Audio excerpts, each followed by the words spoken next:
de Hanovre et son Altesse Sérénissime, la princesse Stéphanie. Festivités, traditions nationales, festives, religieuses et sociales. Et on a une pensée évidemment pour tous ceux qui souffrent encore aujourd'hui et qui ont perdu un être cher cette année. Une grande pensée juste avant la messe. À l'instant, nous rejoignent nos amis de KTO pour cette messe qui va débuter dans quelques instants, commentée par le Père Keppel et Dominique Poulain. Bienvenue à vous. Et si vous nous suivez sur KTO et sur Monaco Info. Voici la vraie voiture. Au moment où nous rejoignent nos amis escortés de KTO. par Voici la voiture un peloton de motocyclistes des Carabiniers du Prince. La voiture du Prince Albert.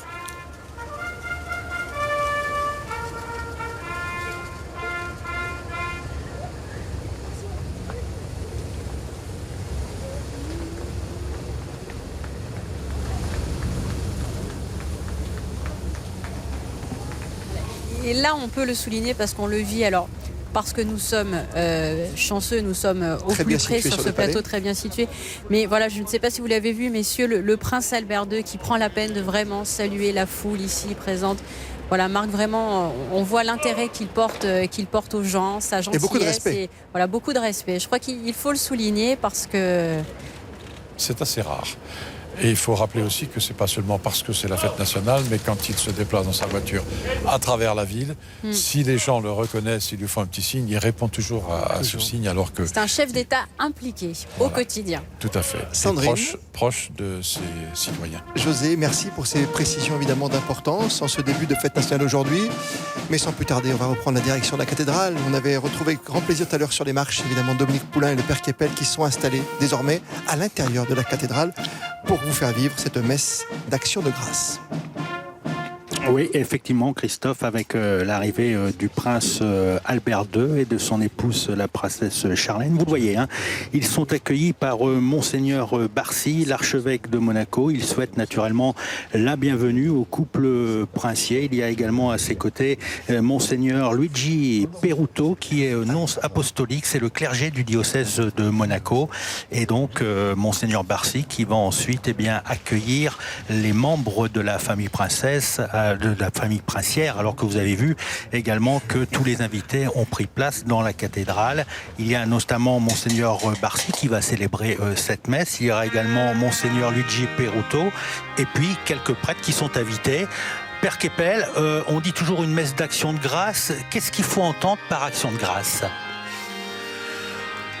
Action de grâce, c'est ce qui motive la foi de ceux qui croient en Dieu. Dieu fait des merveilles et de temps en temps nous nous disons merci, peut-être pas assez. Je vous rappelle qu'en grec, Eucharistie signifie merci.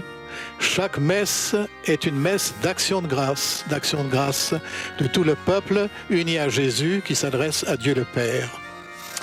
Alors le couple princier qui rentre, vous l'avez vu, dans la cathédrale par la porte centrale, et les prêtres, vont rejoindre leur place dans le chœur.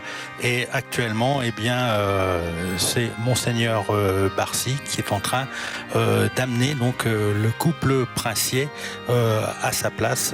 Et c'est vrai que même pour un archevêque, c'est un moment important, hein.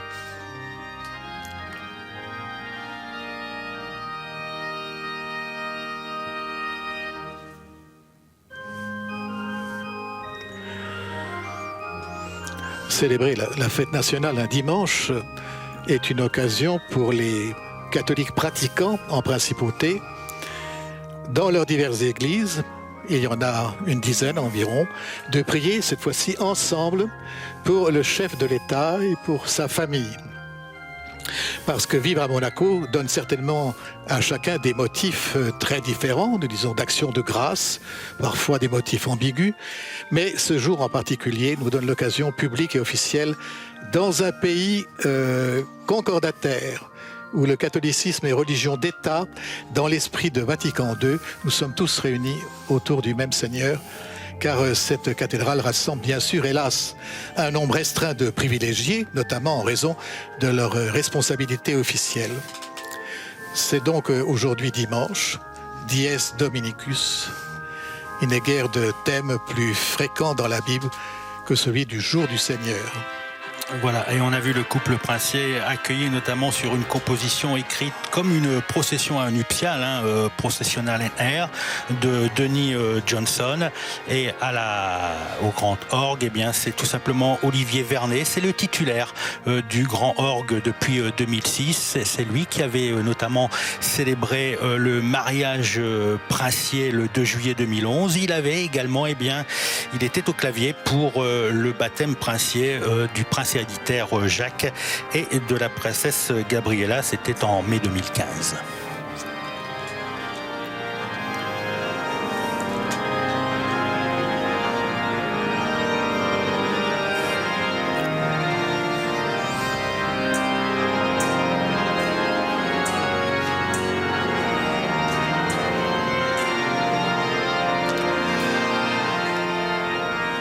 Après avoir accueilli l'Assemblée, l'archevêque de Monaco introduira le rite pénitentiel, car jamais en effet nous serons quittes devant Dieu qui réclame toujours davantage.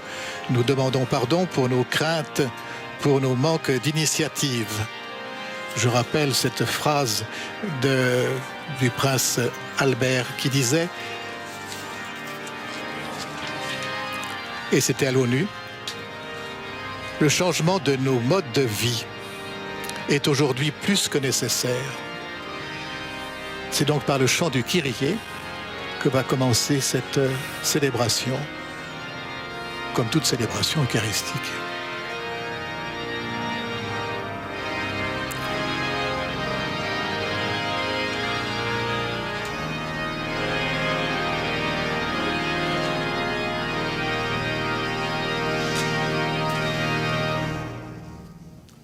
Au nom du Père et du Fils et du Saint-Esprit. Amen. La paix soit avec vous. Vous asseoir. Monseigneur, récemment, dans un entretien avec la presse, vous vous êtes exprimé sur le sens de la fête nationale. Et je vous cite. C'est un moment important pour l'unité du pays. La fête nationale est un jour de communion de la famille monégasque, de ma famille avec les monégasques et les résidents qui sont attachés au pays, même s'ils n'ont pas la nationalité. Fin de citation. C'est vraiment dans cet esprit de communion que nous voulons vivre cette journée exceptionnelle avec vous et votre famille. Par notre prière, l'attachement à votre personne, nous demandons à Dieu de vous garder dans la paix et dans la joie, fidèles au service de votre peuple.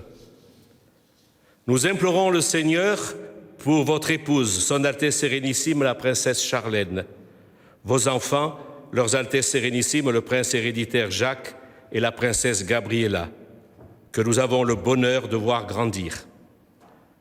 Que Dieu étende sa bénédiction à Son Altesse royale la princesse Caroline, à Son Altesse Sérénissime la princesse Stéphanie, à leurs enfants et à tous les membres de votre famille. Notre messe d'action de grâce est concélébrée avec Monseigneur le nonce apostolique en principauté, les prêtres et les diacres de Monaco. Permettez-moi de saluer Monsieur le ministre d'État ainsi que toutes les autorités civiles, militaires, judiciaires, consulaires, diplomatiques, les membres des assemblées élues et des corps constitués de Monaco. J'adresse un salut cordial à toutes les personnes ici présentes dans notre cathédrale et à celles qui nous rejoignent par la télévision et la radio. Je souhaite la bienvenue aux militaires français du 17e régiment du génie parachutiste de Montauban, qui sont les invités d'honneur de notre fête nationale. Et avant de poursuivre la célébration, je voudrais donner lecture du message que Sa Sainteté le Pape François vous a adressé. La fête nationale de la Principauté de Monaco me donne l'occasion d'offrir à votre Altesse Sérénissime, ainsi qu'à la famille princière et aux monégasques, mes vœux cordiaux. Que l'engagement au service de la solidarité devienne toujours plus une source de cohésion sociale et contribue à la sauvegarde de notre maison commune et de tous ses habitants. Avec cette espérance, j'invoque l'abondance des bénédictions divines sur Votre Altesse, sur la princesse Charlène, sur le prince héréditaire Jacques et la princesse Gabriella, sur la famille princière, ainsi que sur les responsables de la principauté et sur tous ses habitants. Signé François, pape. Frères et sœurs, entrons maintenant plus avant dans la célébration, en faisant la vérité dans nos vies, en reconnaissant que nous sommes pécheurs.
Que Dieu Tout-Puissant nous fasse miséricorde, qu'il nous pardonne nos péchés et nous conduise à la vie éternelle.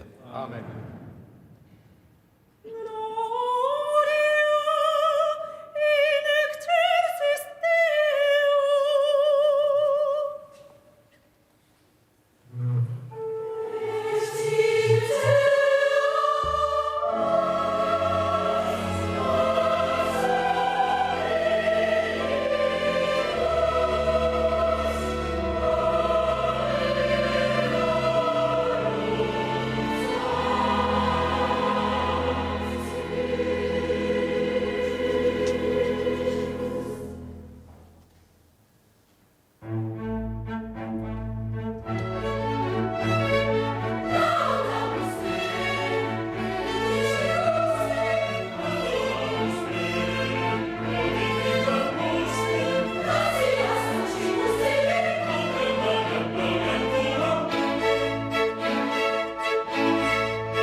prions le Seigneur.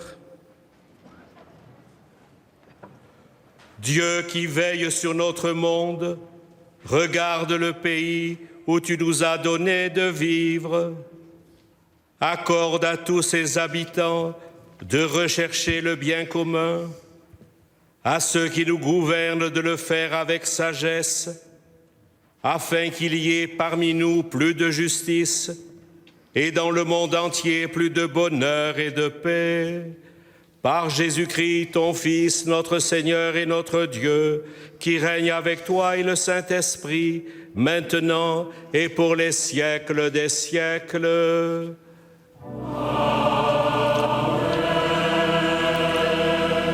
C'est aujourd'hui dimanche, le jour du soleil. Nous sommes fils de la lumière, comme le dit saint Paul dans sa première lettre aux Thessaloniciens, qui sera lue par Paolo, actuellement au séminaire régional, où il réfléchit à sa vocation.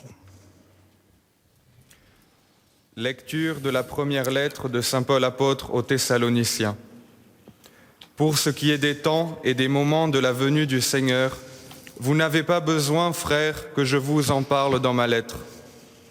Vous savez très bien que le jour du Seigneur vient comme un voleur dans la nuit. Quand les gens diront « Quelle paix, quelle tranquillité !» c'est alors que tout à coup la catastrophe s'abattra sur eux, comme les douleurs sur la femme enceinte. Ils ne pourront pas y échapper. Mais vous, frères, comme vous n'êtes pas dans les ténèbres, ce jour ne vous surprendra pas comme un voleur. En effet, vous êtes tous des fils de la lumière, des fils du jour. Nous n'appartenons pas à la nuit et aux ténèbres. Alors, ne restons pas endormis comme les autres, mais soyons vigilants et restons sobres. Parole du Seigneur.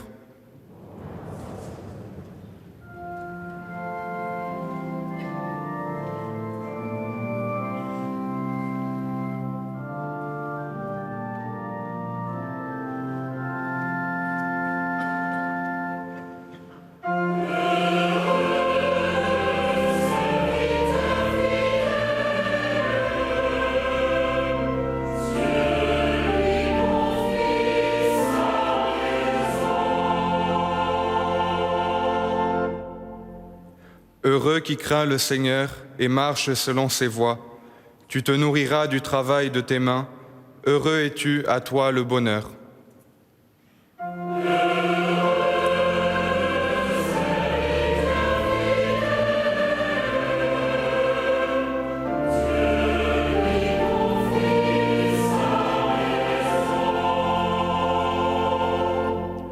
Voilà comment sera béni l'homme qui craint le Seigneur.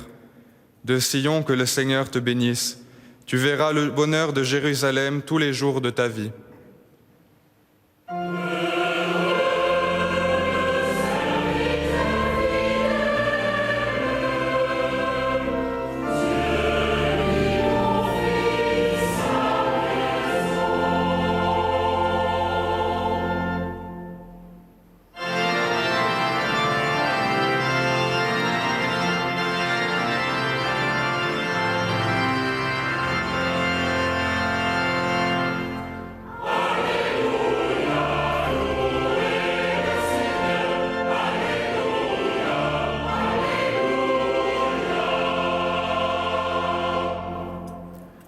Demeurez en moi comme moi en vous, dit le Seigneur.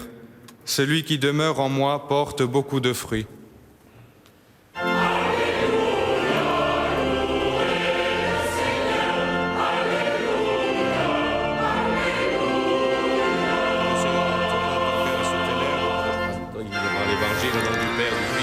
Dans toutes les églises catholiques et celles qui utilisent les mêmes références bibliques, on lit ce dimanche une histoire assez curieuse qui nous parle d'un maître et d'un serviteur confrontés à la rentabilité de l'argent. Et comme chaque dimanche, nous sommes venus humblement à la rencontre de ce maître exigeant, avec tous ceux que cette retransmission rapproche dans la prière. Nous souhaitons en partager la seule récompense promise, celle de la joie. Évangile de saint Matthieu au chapitre 25.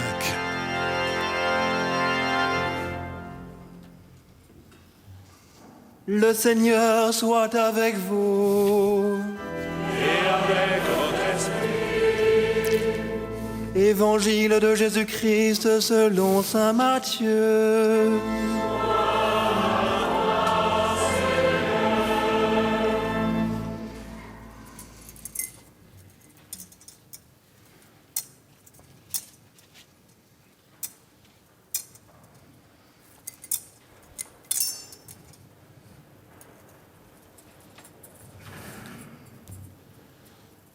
En ce temps-là, Jésus disait à ses disciples, « C'est comme un homme qui partait en voyage. Il appela ses serviteurs et leur confia ses biens. À l'un, il remit une somme de 5 talents. À un autre, 2 talents. Au troisième, un seul talent. À chacun, selon ses capacités. Puis, il partit. Longtemps après, le maître de ses serviteurs revint et il leur demanda des comptes. Celui qui avait reçu 5 talents s'approcha, présenta 5 autres talents et dit « Seigneur, tu m'as confié 5 talents. Voilà, j'en ai gagné 5 autres. » Son maître lui déclara « Très bien, serviteur bon et fidèle. Tu as été fidèle pour peu de choses. Je t'en confierai beaucoup. Entre dans la joie de ton Seigneur. » Acclamons la parole de Dieu.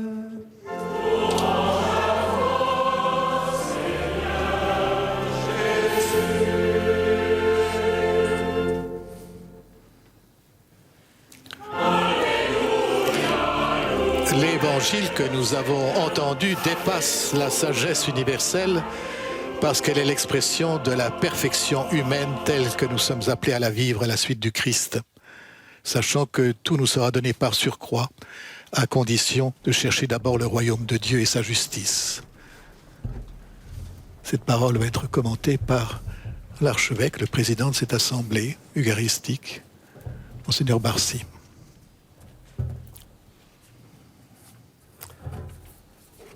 Monseigneur, Altesse, frères et sœurs, chers amis, dans le tourbillon de nos vies quotidiennes et de la grisaille des jours, la fête nationale de la principauté, la fête de notre prince souverain, vient opportunément nous offrir une halte de recueillement, de prière, de joie, de paix et d'unité.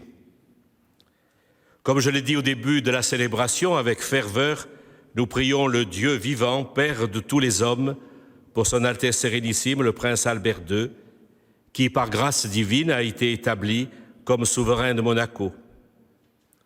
Conduire les affaires de l'État est une lourde charge. Aussi, nous demandons à Dieu de venir en aide à notre souverain, selon la devise inscrite sur les armoiries de la maison Grimaldi, Deo Iuvante. En accomplissant sa haute mission et avec le soutien de l'Esprit Saint, notre prince veut offrir à notre pays la prospérité, la sécurité et la fraternité.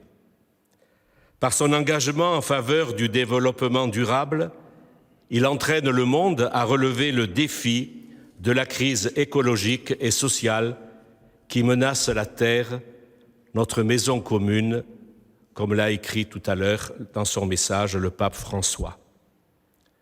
À nos prières, nous joignons des vœux respectueux et chaleureux pour notre souverain, des souhaits de santé, de bonheur et de tendresse familiale à partager avec son Altesse Sérénissime, la princesse Charlène, le prince héréditaire Jacques et sa sœur, la princesse Gabriella, des vœux pour leurs Altesses, les princesses Caroline et Stéphanie, et tous les membres proches ou lointains de la famille princière.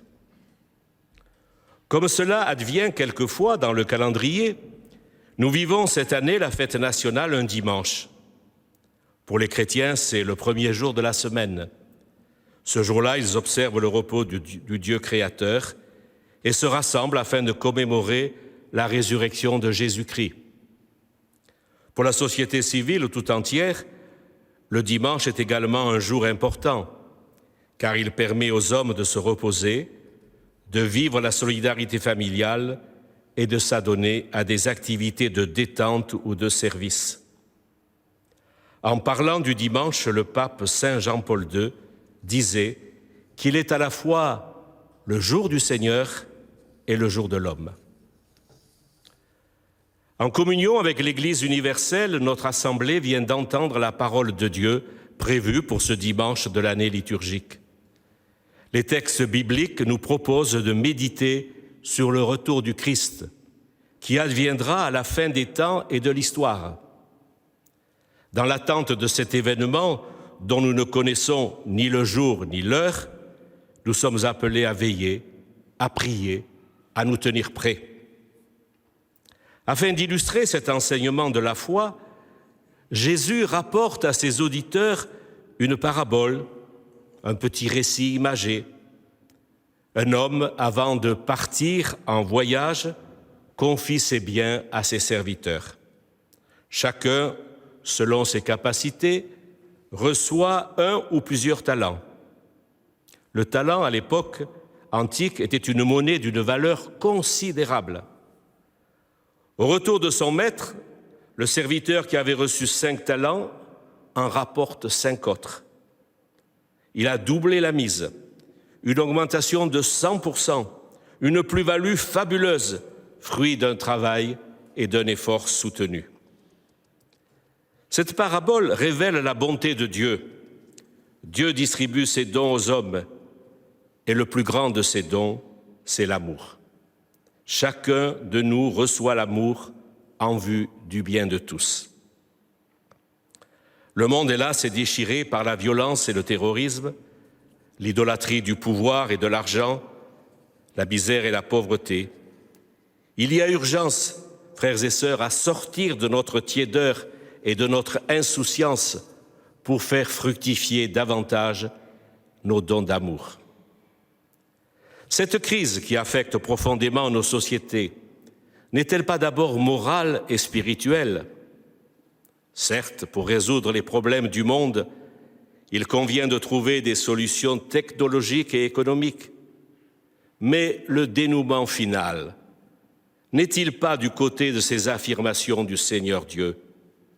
Cherchez d'abord le royaume de Dieu et sa justice. Et la question de Dieu à Caïn, qu'as-tu fait de ton frère ? Réaliser, veiller et agir dans l'amour, voilà quelle doit être la priorité de nos vies. Jésus dans l'Évangile nous exhorte à faire fructifier ce don, ce talent. Tu aimeras le Seigneur, ton Dieu, de tout ton cœur, de toute ton âme, de toute ta force et de toute ton intelligence, et tu aimeras ton prochain comme toi-même. Rendons grâce à Dieu d'avoir mis en nos cœurs l'amour, force et espérance de nos vies. Déployons nos talents d'amour en faveur de nos familles, de notre pays, du respect de l'intégrité de l'être humain, en un mot, de la dignité de l'homme. Nous savons qu'il y a tant à faire pour le présent, mais également pour l'avenir de nos jeunes, l'avenir de la principauté et du monde. Heureux l'homme ou la femme que le Seigneur, à son retour, trouvera en train de veiller et d'agir dans l'amour et le partage envers les plus petits et les plus pauvres. Les racines d'amour inscrites en nous et dans la Constitution de Monaco ont pu parfois s'affaiblir, mais n'ont jamais été perdues. En redécouvrant nos racines, nous trouverons avec l'aide de Dieu la force d'aller de l'avant et de toujours faire flotter au grand vent de l'histoire le pavillon rouge et blanc, symbole de notre liberté, de notre foi et de notre attachement au Prince. Bonne fête, Monseigneur, bonne fête à toute la famille princière, bonne fête à la principauté, aux Monégasques, aux résidents et à tous ceux qui vivent et travaillent à Monaco. Également, j'ajouterai aujourd'hui, bonne fête à la compagnie des Carabiniers du Prince, qui a célébré cette année le bicentenaire de sa fondation. Amen.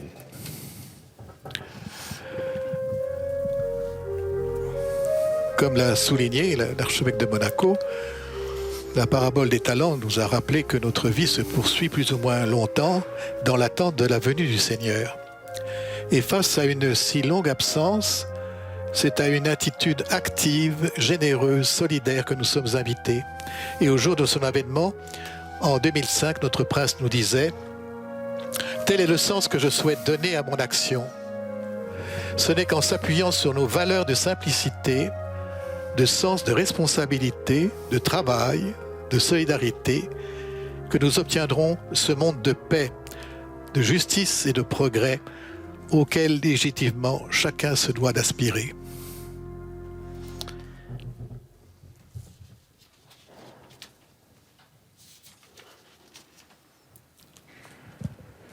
Nous allons réciter le symbole des apôtres dont la rédaction a une origine apostolique. En ce dimanche, nous proclamons notre foi en disant « Je crois en Dieu, le Père Tout-Puissant, Créateur du ciel et de la terre, et en Jésus-Christ, son Fils unique, notre Seigneur, qui a été conçu du Saint-Esprit, est né de la Vierge Marie, a souffert sous Ponce Pilate, a été crucifié, est mort et a été enseveli, est descendu aux enfers. Le troisième jour est ressuscité des morts, est monté aux cieux, est assis à la droite de Dieu, le Père Tout-Puissant, d'où il viendra juger les vivants et les morts. Je crois en l'Esprit Saint, à la Sainte Église catholique, à la communion des saints, à la rémission des péchés, à la résurrection de la chair, à la vie éternelle. Amen.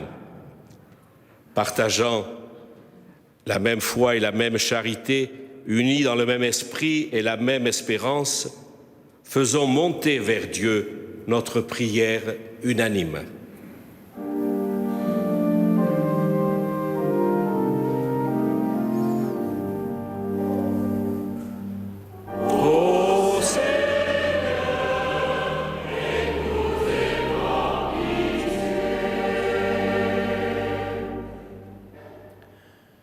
Pour la Sainte Église de Dieu, afin que Dieu notre Seigneur lui accorde la paix et l'unité et la garde dans le monde entier, prions le Seigneur.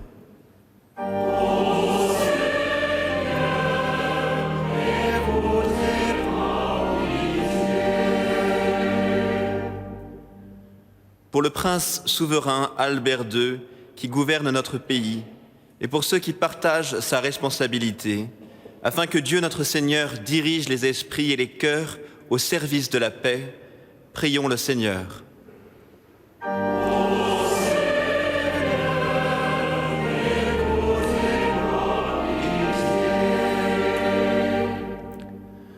Pour les habitants de la principauté de Monaco, afin que Dieu donne à chacun le sens de son devoir civique et le souci du bien de tous, prions le Seigneur.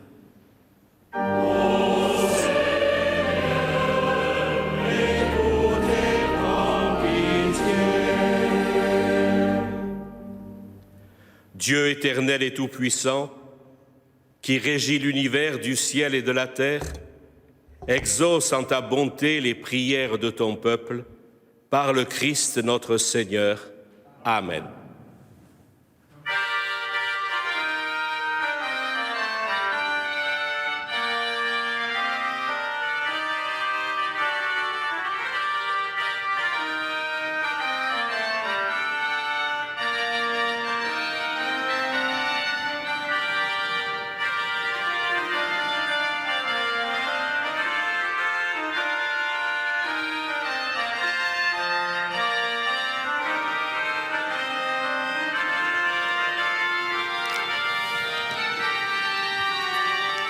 Selon son bon plaisir, c'est le Maître qui distribue les talents que nous recevons de lui. Don de la vie et du corps, don des dispositions de l'Esprit Saint, don de communion avec le ressuscité, don de la foi vécue en Église et reçue au baptême, don de la charité à l'égard de tout homme, don de la joie de l'Évangile, et surtout don du pain, en qui se résument tous les symboles.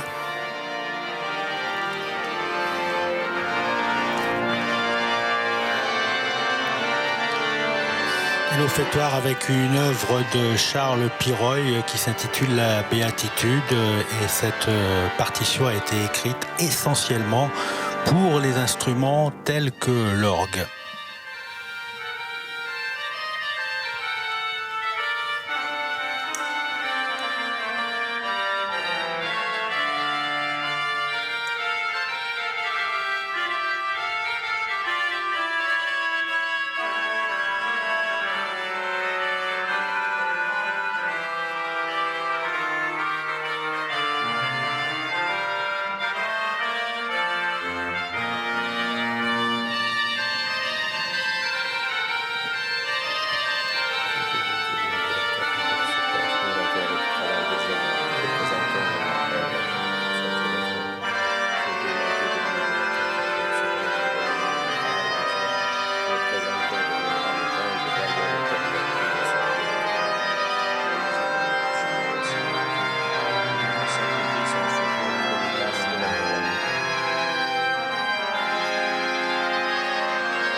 C'est la prière eucharistique numéro 2 qui nous sera proposée.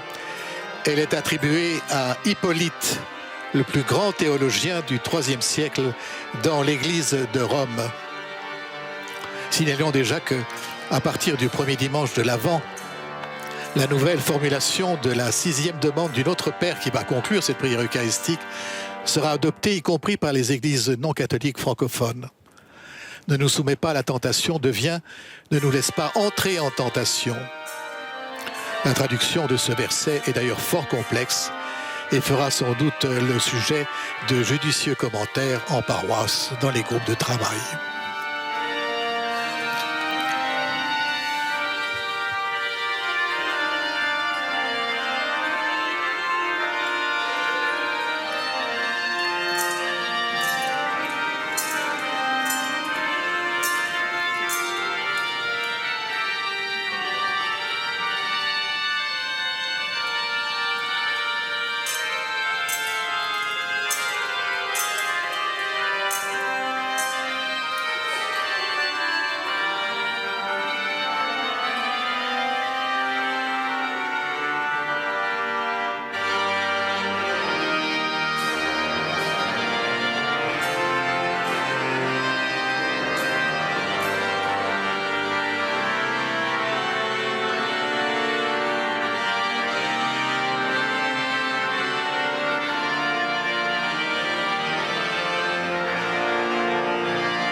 Prions ensemble au moment d'offrir le sacrifice de toute l'Église.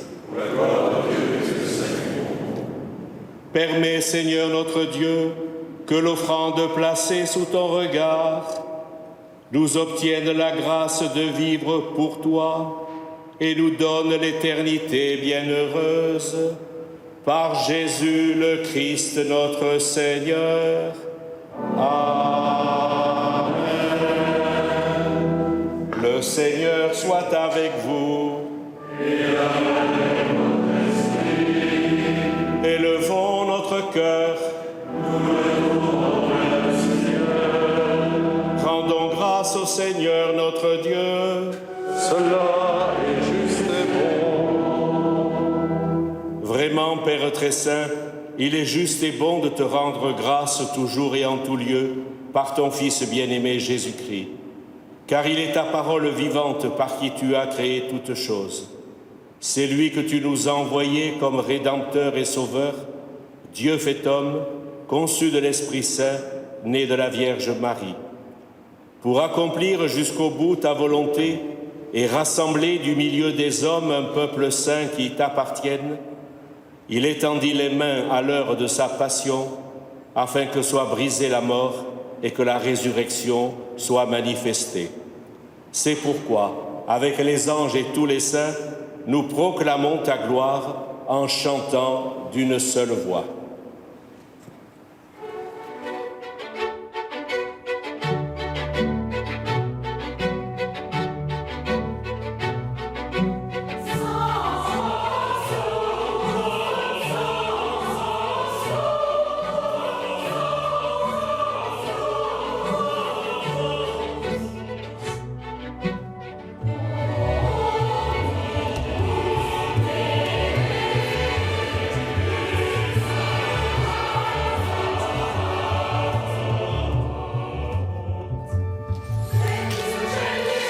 Notre-Dame du Vieux-Cours de Philippe Mazet, interprété notamment par la maîtrise de Monaco, qui a été fondée en 1904.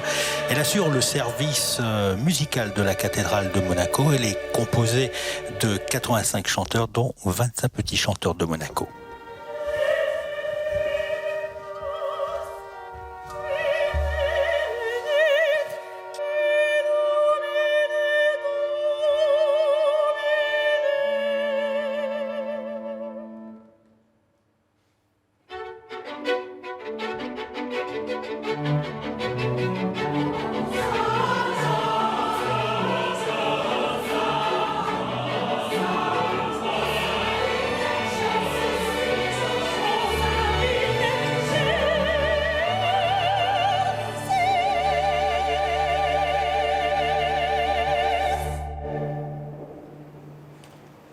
Toi qui es vraiment saint, toi qui es la source de toute sainteté, nous voici rassemblés devant toi. Et dans la communion de toute l'Église, en ce dimanche, premier jour de la semaine, nous célébrons le jour où le Christ est ressuscité d'entre les morts. Par lui que tu as élevé à ta droite, Dieu notre Père, nous te prions. Sanctifie ces offrandes en répandant sur elles ton esprit, qu'elles deviennent pour nous le corps et le sang de Jésus le Christ notre Seigneur. Au moment d'être livré et d'entrer librement dans sa passion, il prit le pain, il rendit grâce, il le rompit et le donna à ses disciples en disant « Prenez et mangez-en tous, ceci est mon corps livré pour vous. »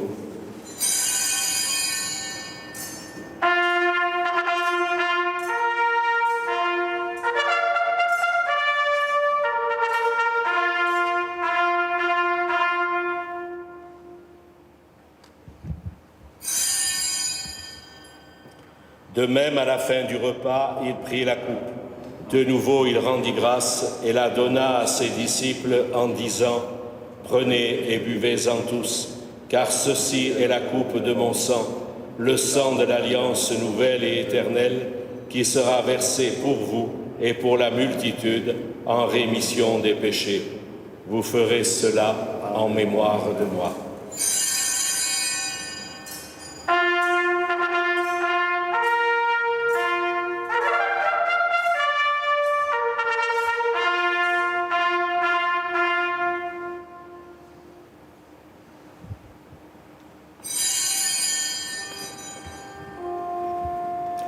Proclamons le mystère de la foi.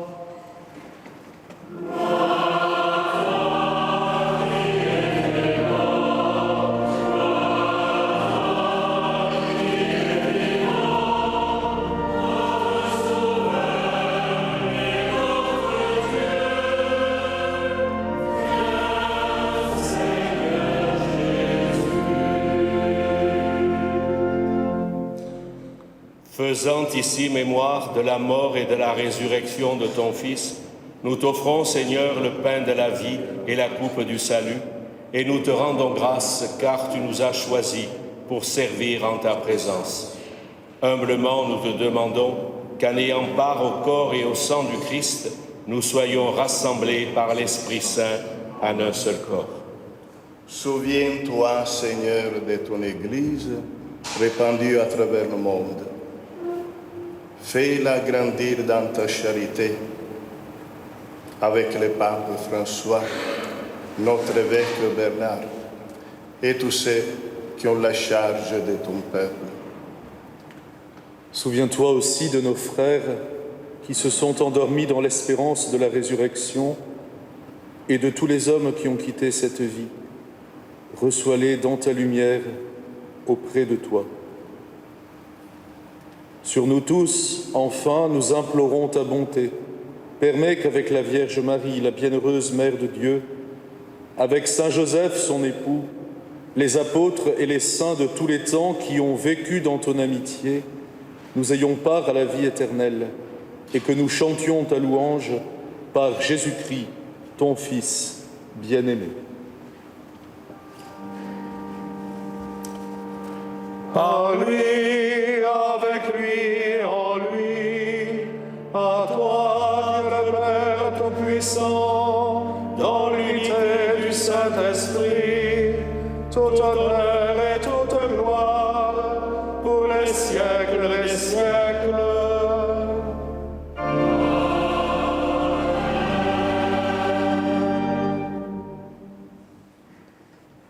Comme nous l'avons appris du Christ lui-même et selon son commandement, nous pouvons dire maintenant tous ensemble: Notre Père qui es aux cieux, que ton nom soit sanctifié, que ton règne vienne, que ta volonté soit faite sur la terre comme au ciel. Donne-nous aujourd'hui notre pain de ce jour. Pardonne-nous nos offenses, comme nous pardonnons aussi à ceux qui nous ont offensés. Et ne nous soumets pas à la tentation, mais délivre-nous du mal. Délivre-nous de tout mal, Seigneur, et donne la paix à notre temps. Par ta miséricorde, libère-nous du péché. Rassure-nous devant les épreuves en cette vie, où nous espérons le bonheur que tu promets et l'avènement de Jésus-Christ, notre Sauveur. Car c'est à toi qu'appartiennent le règne, la puissance et la gloire pour les siècles des siècles. Seigneur Jésus-Christ, tu as dit à tes apôtres: je vous laisse la paix, je vous donne ma paix. Ne regarde pas nos péchés, mais la foi de ton Église. Pour que ta volonté s'accomplisse, donne-lui toujours cette paix et conduis-la vers l'unité parfaite, toi qui règnes pour les siècles des siècles. Amen. Que la paix du Seigneur soit toujours avec vous. Et avec votre esprit. Dans la charité du Christ, donnez-vous la paix et que cette paix puisse vous rejoindre là où vous êtes, à la télé, à la radio et jusqu'aux extrémités de la terre.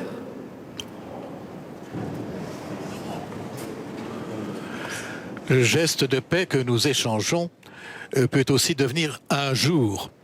Dimanche, jour de paix, confesse dans une récente interview le violoniste habitué de notre région, René Capuçon, qui goûte ces dimanches de liberté comme une parenthèse enchantée. Plus j'avance en âge, disait-il, et plus je pense que nous avons besoin de calme, de ressourcement, d'émerveillement. Le dimanche, c'est précisément ce jour un peu à part, où nous cherchons, même sans le formuler, voire inconsciemment, à ralentir le tempo de la vie, à reprendre souffle.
Heureux les invités au repas du Seigneur.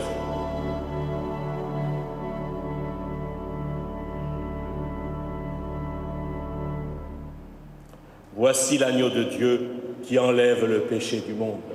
Seigneur, je ne suis pas digne de te recevoir, mais dis seulement une parole et je serai guéri.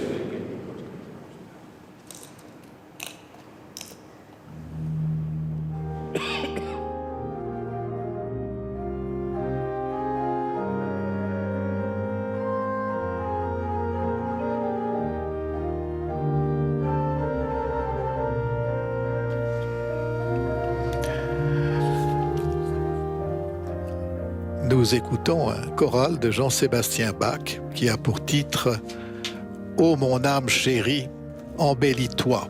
Un texte un peu difficile, mais voici, toujours dans notre même réflexion, ce que par ailleurs René Capuçon écrivait. Pour moi, la musique de Bach est liée au dimanche. Elle est l'alpha et l'oméga, la foi, l'intemporel, tout y est. C'est lors de la naissance de mon fils, lorsque je l'ai tenu dans mes bras, que j'ai senti, impossible de vous dire comment et pourquoi, qu'enfin je pourrais jouer Bach en public.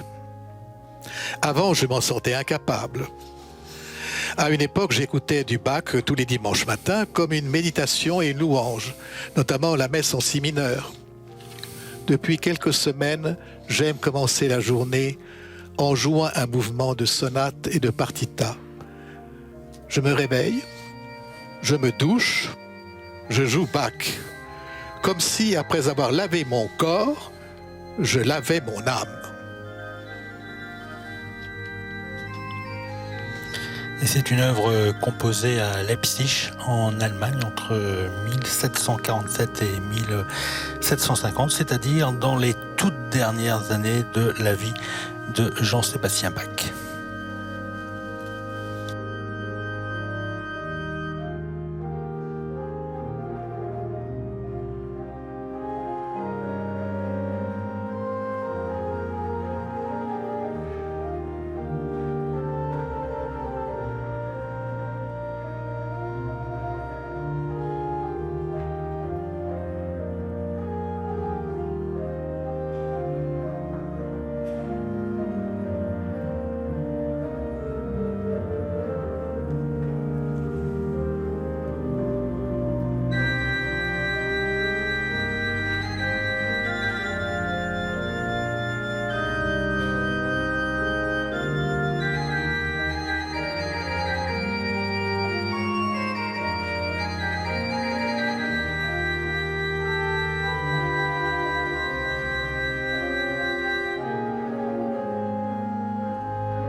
Olivier Vernet au clavier de l'orgue de la cathédrale de Monaco, et une orgue qui a été reconstruite. Il a fallu 2 ans de travaux pour permettre à l'orgue de revivre et de produire ses sons.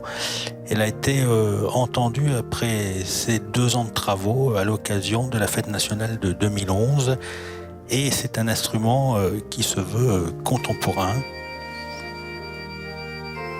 2 tiers des tuyaux de l'ancienne orgue ont pu être réutilisés vu leur qualité exceptionnelle. Un orgue qui fait un poids total de 20 tonnes. Et elle est faite de chêne, de cèdre. Il y a également des écrous de cuir pour la mécanique.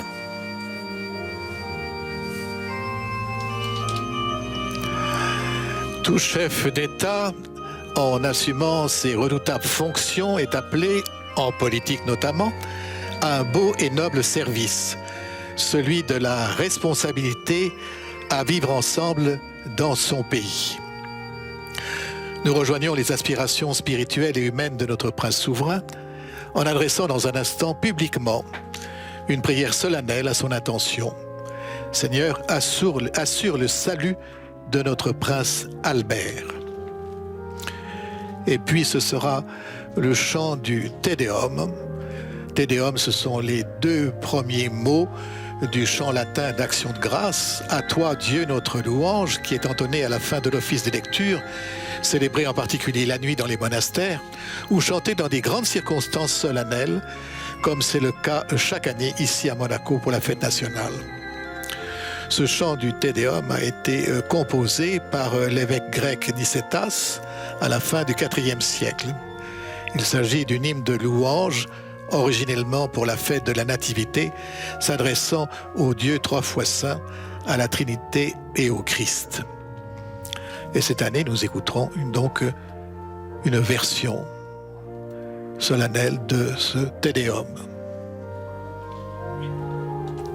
Le Te Deum qui revient, si je puis dire, dans la cathédrale. On l'avait entendu l'année dernière, mais pas en 2015. Il avait été tout simplement supprimé en raison des attentats de Paris. Et en 2015, donc, le Te Deum avait été remplacé par le psaume 129 de Desponfondis. Il faut savoir également que le Te Deum a fait l'objet de très nombreuses créations musicales.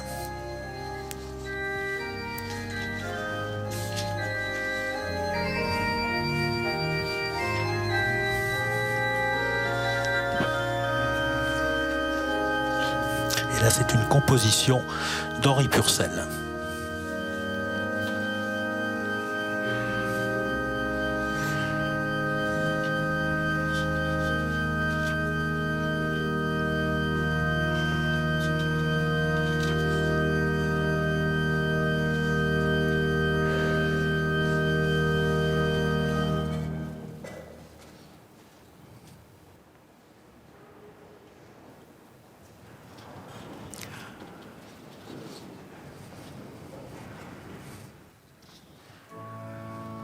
La prière pour le prince, tout le monde se lève, sauf le souverain.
Le Te Deum donc en ré majeur d'Henri Purcell. Le Te Deum qui est un hymne, un chant latin chrétien. Et dans les manuscrits anciens, on lui donne aussi parfois les titres de louange angélique ou l'hymne pour le dimanche.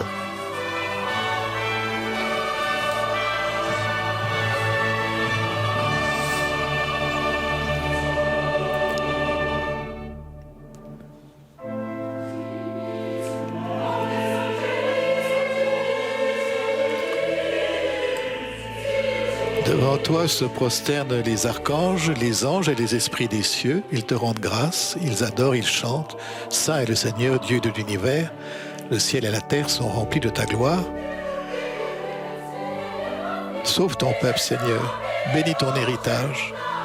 Dirige les tiens, conduis-les jusque dans l'éternité.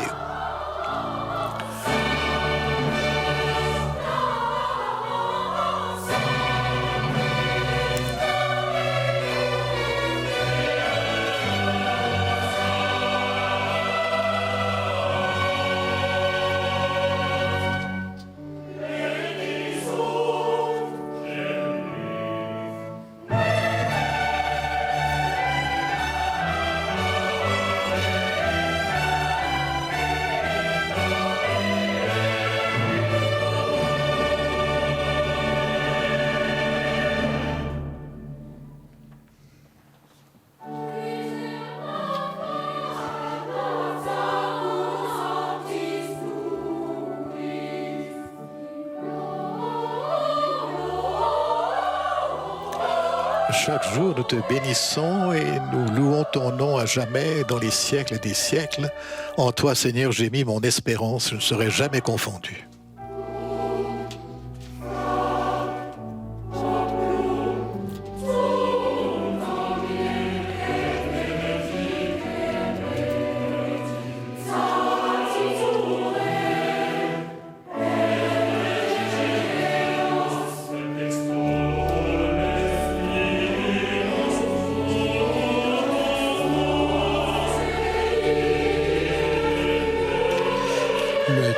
Chanté bien sûr lors des jours de fête à l'occasion des services solennels d'action de grâce comme lors de victoires ou de fêtes nationales comme aujourd'hui ou encore lors de naissances princières, mais il est également chanté dans toutes les circonstances où on veut remercier le Seigneur.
C'est la bénédiction solennelle qui conclut cette messe. Nous venons de communier, Seigneur, au don sacré du corps et du sang de ton Fils, et nous te prions humblement que cette Eucharistie offerte en mémoire de lui, comme il nous a dit de le faire, augmente en nous la charité, par Jésus le Christ notre Seigneur. Amen.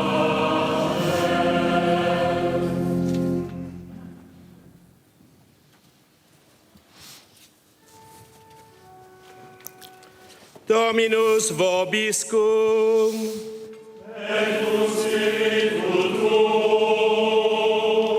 Sit nomen Domini benedictum.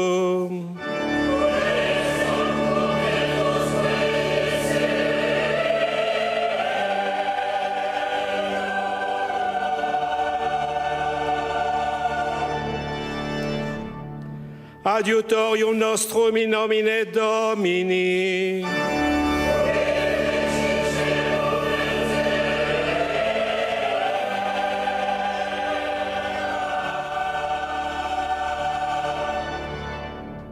Benedicat vos omnipotens Deus, Pater, et Filius, et Spiritus Sanctus.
Nous allons assister maintenant à la procession de sortie de la famille princière. Alors les prêtres et les fidèles ne bougent pas. Seul l'archevêque, Monseigneur Travaglino et Monseigneur Paris, ainsi que l'abbé Daltreuil, le prêtre de la cathédrale de Monaco, accompagnent donc, en tout cas, se préparent à la sortie du pape. Avec les téléspectateurs qui non seulement ont regardé cette célébration solennelle, c'est le moins qu'on puisse dire, marquant chaque année la fête nationale de la principauté de Monaco, mais également qui nous ont accompagnés sans doute pour beaucoup dans la prière. Nous sommes venus en cette cathédrale convaincus malgré tout et d'abord que le recueillement n'est jamais un temps perdu.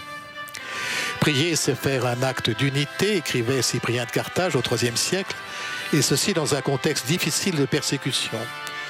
Il disait notre prière est publique, comme aujourd'hui, commune. Quand nous prions, ce n'est pas pour un seul, mais pour le peuple tout entier, car notre peuple tout entier ne fait qu'un. Eh bien, c'est l'image que va nous en être donnée tout à l'heure sur la place du Palais, en ce dimanche, qui est le jour du soleil. Voilà donc la messe solennelle d'Action de grâce en l'honneur du prince Régnier.